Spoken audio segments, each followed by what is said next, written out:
Hello friends, welcome to Vaigai Suvai kitchen. இது Arusuvaigalin Sangamam. இன்றைக்கி நம்ம வீடியோ பார்த்தீங்கன்னா நண்டை எப்படி சுத்தமாக க்ளீன் பண்ணலான்ட்டு பார்க்க போகிறோம். ஆக்சுவலாக அந்த நண்டை க்ளீன் பண்ணுறதே ஒரு பெரிய ப்ராசஸ்ன்னு சொல்லிட்டு நிறைய பேர் நண்டை செய்யாமல் விட்டுருவாங்க. ஆனால் அதில் இருக்கிற நம்ம கால்சியம் அப்புறம் மற்ற மினரல்ஸ் எல்லாமே நமக்கு ரொம்ப ரொம்ப நல்லது.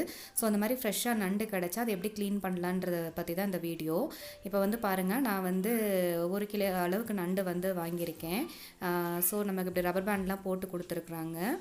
அதெல்லாம் நம்ம கட் பண்ணி எடுத்துட்டு இந்த மாதிரி சின்ன ஓடு நீங்கள் பார்த்தீங்கன்னா தெரியும், பேக் சைடில் இருக்கும். அதை அந்த நடுவில் வச்சு ப்ரெஸ் பண்ணும்போது உங்களுக்கு ஈஸியாக வந்துடும். ஸோ நம்ம அதை யூஸ் பண்ண மாட்டோம். அதனால் அந்த ஓடை க்ளீன் பண்ணிவிட்டு இப்போ பார்த்தீங்கன்னா இந்த கார்னரில் ஒரு ஸ்பைக் மாதிரி இருக்கு இல்லையா, அதை நீங்கள் கொஞ்சம் அழுத்தி ப்ரெஸ் பண்ணிங்கன்னா மேலே இருக்கிற ஓடு நல்லா ஈஸியாக கலண்டு வந்துடும். ஸோ நம்ம அதையும் ரிமூவ் பண்ணிடலாம். அதுக்கப்புறமா பார்த்தீங்கன்னா இந்த இடத்துல உங்களுக்கு அந்த ஸ்பாஞ்ச் மாதிரி இருக்கும், அதையும் நம்ம யூஸ் பண்ண முடியாது. அதனால் இப்போ பார்த்தீங்கன்னா அதையும் நம்ம இந்த மாதிரி பிச்சு எடுத்துடலாம். இப்போ பார்த்தீங்கன்னா நண்டில் இருக்கிற கொழுப்பும் அப்புறம் நண்டு மணல் பாங்கான இடத்துல இருக்கிறனால அதோட கால்களில் ஓடில் பார்த்தீங்கன்னா ரொம்ப ரொம்ப சின்ன சின்ன மணல் எப்பயுமே இருக்க தான் செய்யும். ஸோ இப்போ இந்த மாதிரி நம்ம நண்டை பிச்சு எடுத்துக்கலாம். இப்போ பாருங்கள், இன்னொன்றையும் நம்ம உங்களுக்கு காமிக்கிறேன் எப்படி சுத்தம் பண்ணலான்னு சொல்லிட்டு. ஸோ அந்த நண்டு பார்த்திங்கன்னா ரொம்ப ரொம்ப நல்லது. சளி இருமல் எல்லாத்துக்குமே நல்லா கேட்கும். ஸோ நம்ம ஆனால் இப்போ இருக்கிற ஷாப்ஸில் நம்ம வாங்கினோம் அப்படின்னா நண்டை அவங்களே க்ளீன் பண்ணி கொடுத்துட்றாங்க. நம்ம ரன்னிங் வாட்டரில் வாஷ் பண்ணால் போதும். பாருங்கள், இப்போ அதே மாதிரி தான் இப்போது இந்த ட்ரையாங்கிள் ஷேப்பில் இருக்கிற நம்ம அந்த ஓடை இந்த மாதிரி பிரித்து எடுத்துடலாம். அதுக்கப்புறமா இந்த ஸ்பைக் மாதிரி இருக்கு இல்லைங்களா, அந்த கூர்மையான இது அதை நீங்கள் பிடிச்சிட்டு எடுத்திங்கன்னா ஓடு உங்களுக்கு ஈஸியாக கலண்டு வந்துடும். ஸோ அதில் இருக்க வேஸ்ட்டு எல்லாமே நம்ம ரிமூவ் பண்ணிடலாம். இப்போது அந்த ஸ்பாஞ்ச் மாதிரி இருக்கிற இதையும் நம்ம இப்போ ரிமூவ் பண்ணிக்கலாம். நீங்கள் பார்த்தீங்கன்னாலே தெரியும். ஸோ நண்டு ஓரளவுக்கு கம்ப்ளீட்டாக க்ளீன் பண்ணியிருக்கோம். ஸோ இதே மாதிரி நம்ம எல்லா நண்டையும் ஓடு எடுத்து வச்சிடலாம். அதுக்கப்புறமா நம்ம ரன்னிங் வாட்டரில் இந்த நண்டை இந்த மாதிரி காமிச்சிருங்க. நம்ம இந்த மாதிரி ரன்னிங் வாட்டரில் காமிக்கும் போதில் அதில் இருக்கிற வேஸ்ட் எல்லாமே உங்களுக்கு ஈஸியாக போயிடும். பாருங்கள், இதை கம்ப்ளீட்டாக நம்ம க்ளீன் பண்ணி எடுத்துக்கலாம்.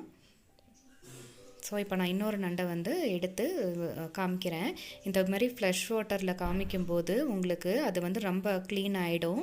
அதுக்கப்புறமா இருந்தாலுமே சின்ன சின்ன மணல் அழுக்கெல்லாம் இருக்கும் இல்லையா, அதை நம்ம இந்த மாதிரி ஒரு வேஸ்ட் ப்ரஷ் வச்சு தேய்க்கலாம். உங்களுக்கு ப்ரஷ்ஷு யூஸ் பண்ண விருப்பம் இல்லைன்னா நம்ம தேங்காவோட குடுமி இருக்கு இல்லையா, அதை வச்சும் நீங்கள் தேய்க்கலாம்.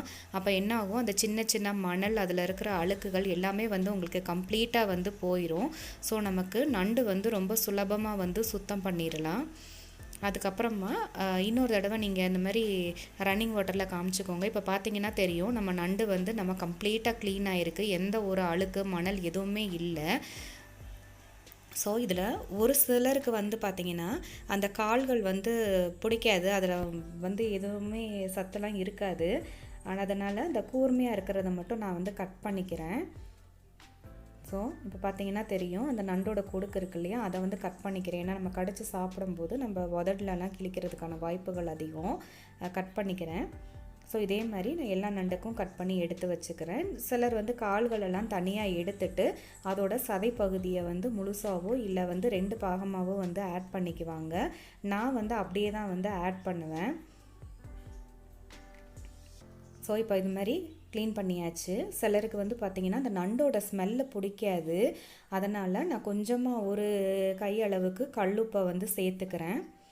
ஸோ கல்லுப்பு சேர்த்ததுக்கப்புறமா இந்த நண்டு கூட கொஞ்சமாக ஒரு அரை டீஸ்பூன் அளவுக்கு மஞ்சள் தூள் சேர்த்துக்கிறேன். ஸோ அந்த மஞ்சள் தூள் சேர்க்கும்போது அதில் இருக்கிற சின்ன சின்ன கிருமிகள் நமக்கு தெரியாமல் இருக்கும், அது எல்லாம் செத்துரும். இப்போது ஒரு லெமன், ஒரு அரைமுடி எலுமிச்சம்பழத்தை எடுத்து நல்லா புழிஞ்சு விட்டுறேன். இது எலுமிச்சம்பழம் புளியும் போது உங்களுக்கு கம்ப்ளீட்டாக நம்ம வினிகர் ஊற்றி வாஷ் பண்ணோம் இல்லையா, அந்த மாதிரி உங்களுக்கு கம்ப்ளீட் க்ளீன் இருக்கும். நண்டோட அந்த ஒரு கவுச்சி வாடை அடிக்காது. லெமனுக்கு பதிலாக வினிகர் போட்டும் க்ளீன் பண்ணிக்கலாம், அதுவும் இந்த மாதிரி ஸ்மெல் அடிக்காது. ஸோ இது ஒரு 5 மினிட்ஸுக்கு அப்புறமா நம்ம நார்மல் வாட்டரில் வந்து வாஷ் பண்ணி எடுத்துக்கலாம். இந்த மாதிரி நண்டை சுத்தம் பண்ணி பாருங்கள், ரொம்ப ஈஸியாக இருக்கும். உங்களுக்கு ஃபஸ்ட் டைம் நீங்கள் நண்டு க்ளீன் பண்ணுறீங்கன்னா இந்த வீடியோ உங்களுக்கு யூஸ்ஃபுல்லாக இருக்கும். தேங்க்யூ ஃபார் வாட்சிங் வைகை சுவை. இது அறுசுவைகளின் சங்கமம்.